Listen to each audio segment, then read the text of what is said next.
Everyone, मैं advocate बाग मधुर, आप मेरे यूट्यूब चैनल देख रहे हैं। आज मैं आपके साथ बात करने जा रहा हूँ कि किन सूरतों में हक़ शुफ़ा यानी राइट ऑफ प्रीएम्प्शन जो है वो ख़त्म हो जाता है। तो पहली सूरत ये है कि अगर कोई शख्स शुफ़ा का दावा करे और जिस शख्स के खिलाफ उसने शुफ़ा का दावा किया हो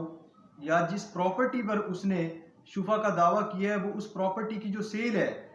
उसको बाद में मान जाता है, उस पर एक्विस्ट कर देता है, अपनी कंसेंट दे देता है उस प्रॉपर्टी की सेल में, तो उस सूरत में शुफा का जो हक है वो वेव हो जाएगा। इसी तरह से वो कोई ऐसा एक्ट या ओमिशन करता है which amounts to the waiver of the right of preemption, तो उस सूरत में भी उसका राइट ऑफ प्रीएम्प्शन जो है वो वेव हो जाएगा। अब एक्ट ऑफ ओमिशन की मैं आपको एग्जांपल देता हूं कि section 13 of the Punjab preemption act में जो डिमांड्स ऑफ प्रीएम्प्शन की बात की गई है कि जो शफी होगा वो 3 तरीके से डिमांड्स ऑफ प्रीएम्प्शन करेगा। यानी पहला तो वो ये करेगा कि तलबे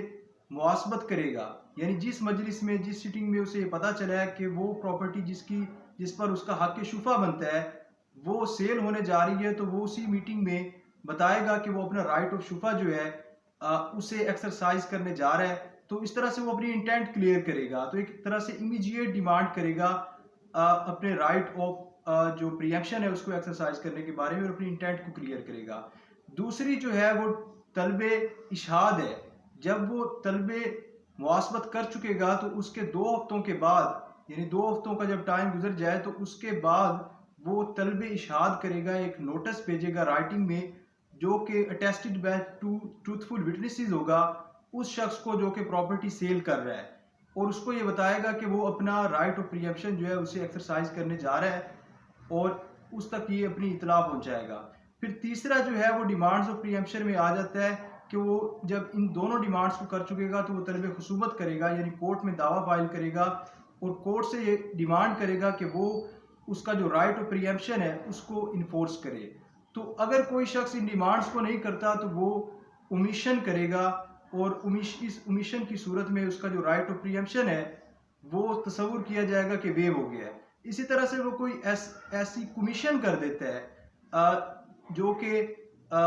वेव कर देती है उसके राइट ऑफ प्रीएम्प्शन को, तो उस सूरत में भी उसका राइट ऑफ प्रीएम्प्शन जो है वो वेव हो जाएगा। और इसकी एग्जांपल ये है कि अगर किसी शख्स के पास अभी प्रॉपर्टी का टाइटल ही नहीं है और उसने किसी प्रॉपर्टी का पर शुफा का दावा दायर कर रखा है और अभी वो स्टिल पेंडिंग है कोर्ट में और कोर्ट ने उसके ऊपर एडजुडिकेशन नहीं की और कोर्ट ने कोई डेक्री नहीं उस पर दी और अभी मामला कोर्ट में पेंडिंग है, तो महज वो उस दावा की बुनियाद पर जो उसने कोर्ट में शुफा का कर रखा है, अगर किसी शख्स को उस प्रॉपर्टी का टाइटल ट्रांसफ़र करता है, उस प्रॉपर्टी का इंतकाल करता है किसी शख्स के नाम, तो वो एलियनेशन ऑफ प्रॉपर्टी के ज़ुमरे में आएगा और उस सूरत में जो एलाइनी